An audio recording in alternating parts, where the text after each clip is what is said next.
now we are going to see about thymus gland. Okay. So this thymus gland is a lobular structure, okay, located between the two lungs. Between the two lungs, behind the sternum. We have seen what is sternum, right? All the ribs come and join to the bone called sternum. So this thymus gland is present behind the sternum and between the lungs. Okay. It plays a very good role in the development of immune system. Okay. So it secretes hormone called thymosins. Okay. These thymosins participate in the differentiation of T lymphocytes. Okay, T lymphocytes we have already seen in the lymph tissue. So differentiation of T lymphocytes, okay, which therefore promotes cell mediated immunity. Okay. So T lymphocytes are associated with cell mediated immunity. So therefore thymosins help in the differentiation of T lymphocytes, and therefore it promotes cell mediated immunity. Okay. And it promotes production of antibodies against antigens, against some chemical substances. It promotes antibodies and provide humoral immunity.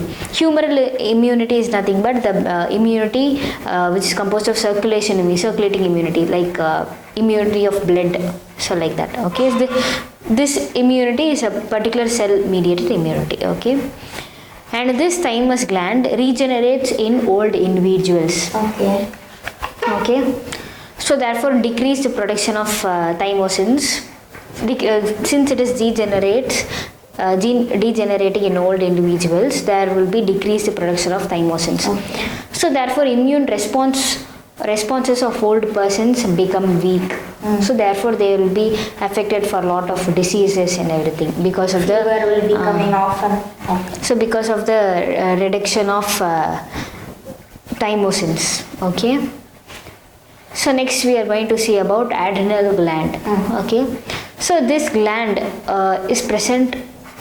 So each pair of this gland, there is one pair of gland present in the body. Each kidneys. On top of each kidney. Okay. So there is one pair of adrenal gland present in the body. So one on each kidney, on top of each kidney. Okay. So it consists of two tissues. Adrenal gland consists of two tissues: centrally located adrenal medulla and outside adrenal cortex. Okay, which is covering adrenal medulla. So these are the two tissues: adrenal medulla, adrenal cortex. Okay. So now we are going to see about adrenal medulla. Okay, so each tissue produces their own hormones. So now we are going to see about adrenal medulla. So this adrenal medulla secretes two hormones. Okay, adrenaline and noradrenaline. So these are the two hormones. This adrenaline is also known as epinephrine. Noradrenaline is also known as norepinephrine. Okay. So the main hormones are adrenaline and noradrenaline. Okay, epinephrine and norepinephrine. Okay. So we will be discussing more about these two hormones, and we will be discussing the hormones of adrenal cortex and everything. Okay. So we saw about adrenaline and noradrenaline, which is produced by adrenal medulla, which is present inside the adrenal gland. So this is secreted in response to stress, both adrenaline and noradrenaline. These both are also known as catecholamines. Okay. So these both are secreted in response to stress. Okay, stress or any kind of emergency situation. Okay. So since it is produced in the emergency situation and in response to stress, these hormones, adrenaline and noradrenaline, which is catecholamines, are also known as emergency hormones. Emergency or hormones of fight or flight. Okay. Since it is flight. Yeah, it is produced in the emergency situation. Okay.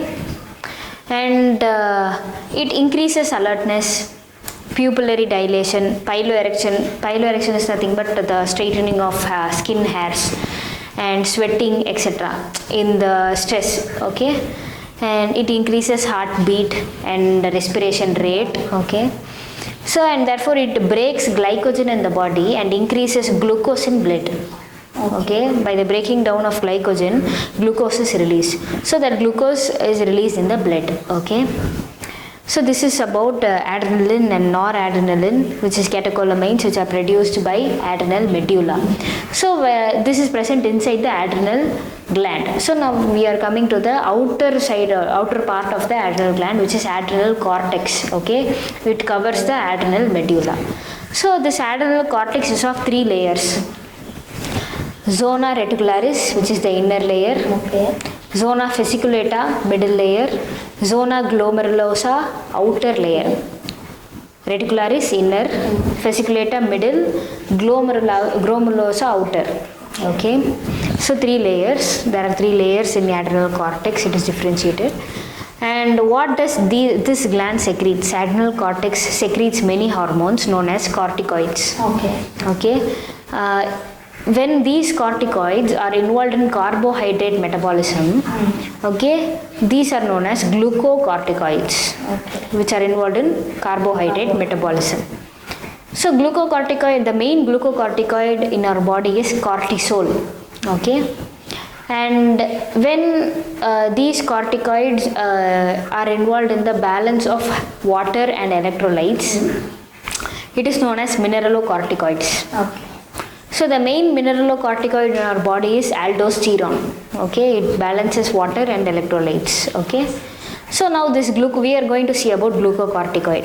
This glucocorticoids stimulate gluconeogenesis, lipolysis and proteolysis. Okay.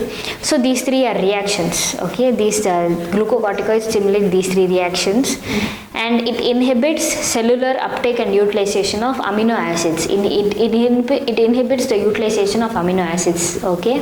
Cellular utilization of amino acids, and it maintains cardiovascular system. Okay, it maintains the cardiovascular system in our heart. And it maintains kidney functions also, and it suppresses immune responses. It suppresses immune responses and stimulates red blood cell production. Stimulates. Yes, RBC production. Okay, are you clear? Stimulate gluconeogenesis, lipolysis, proteolysis, inhibit cellular uptake for amino acids, maintains cardiovascular and kidney functions, suppress immune responses, and stimulate RBC production. Okay, so these are the functions of glucocorticoids. So next we will see the functions of mineralocorticoids. Okay, and then we will go to pancreas. Okay.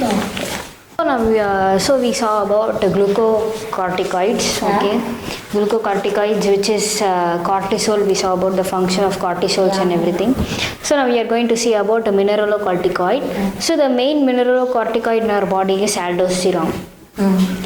So it stimulates the absorption of sodium and water in the renal tubules. Okay, reabsorption of sodium and water in the renal tubules, and excretion of potassium and phosphate ions. Okay. So it helps in maintenance of electrolytes, body fluid volume, and osmotic pressure and blood pressure. Okay, this aldosterone. So these are the function of aldosterone. Okay. So now we are going to see about the next gland, which is pancreas. So pancreas is both exocrine and endocrine gland. Okay, we have already seen this one. So now we are going to see only the endocrine function of pancreas, because endocrine only releases hormones, okay, without the use of ducts. So the endocrine part of pancreas is nothing but islets of Langerhans. Islets of Langerhans. Yes. Okay. Islets of Langerhans. Okay. So the tissue islets of Langerhans produces 2 cells, alpha cells and beta cells. Okay.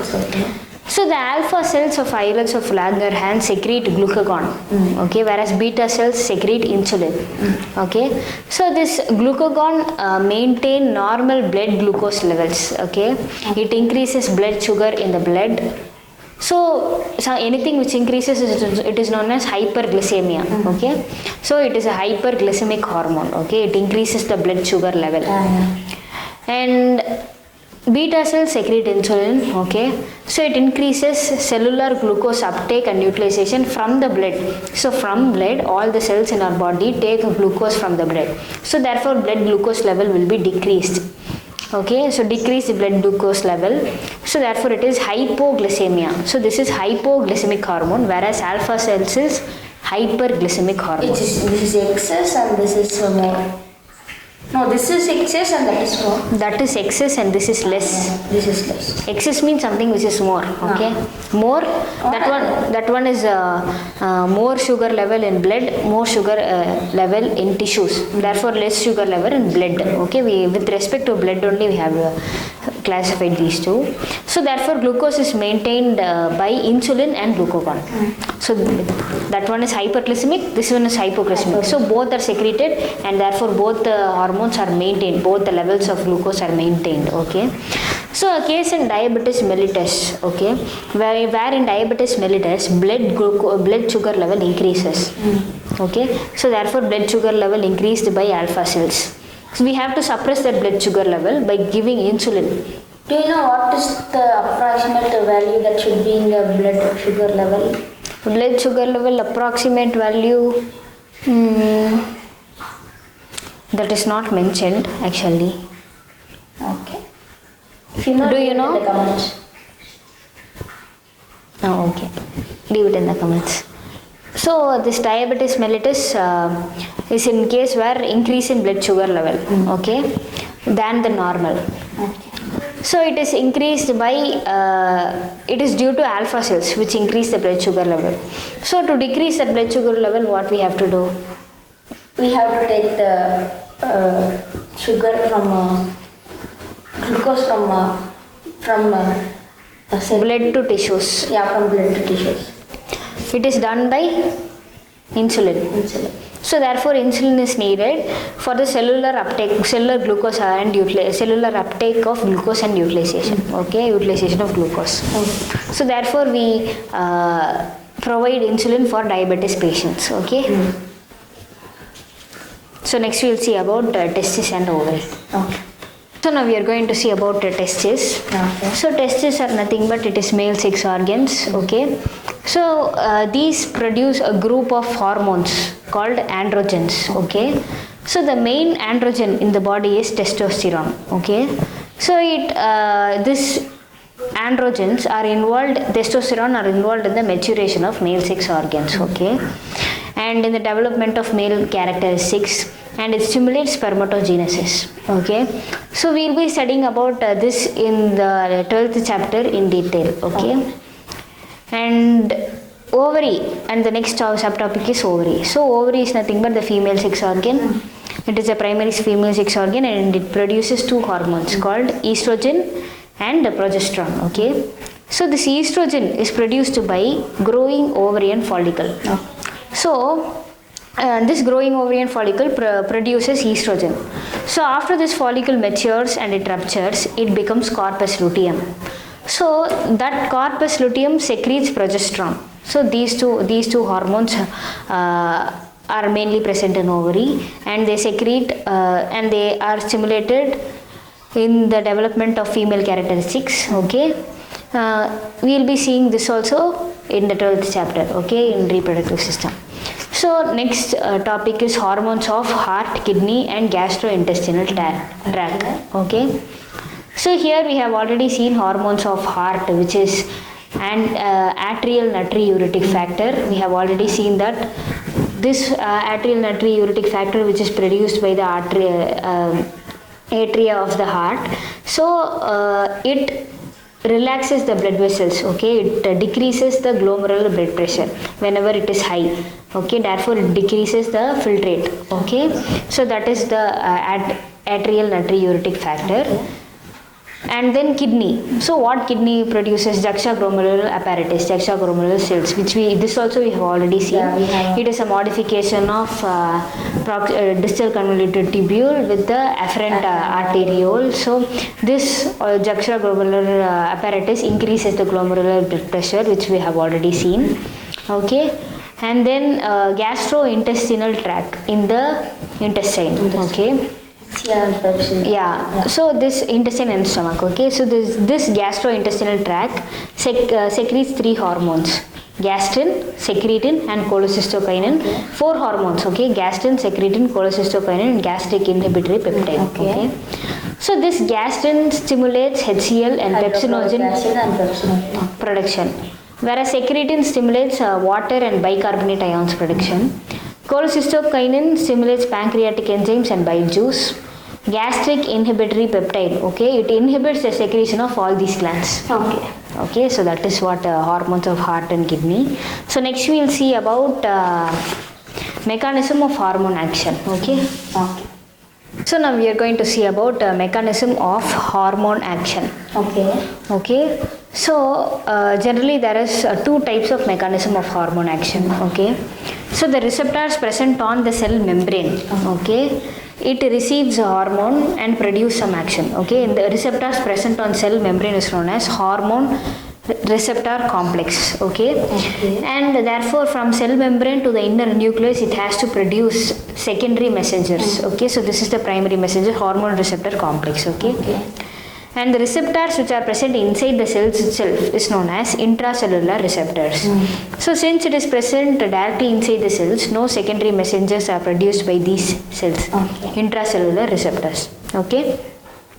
So first we will see what are the examples of different kinds of hormones, steroids and different kinds of compounds. Okay. So peptide, polypeptide and protein hormones are generally insulin, glucagon, pituitary hormones and hypothalamic hormones. Okay.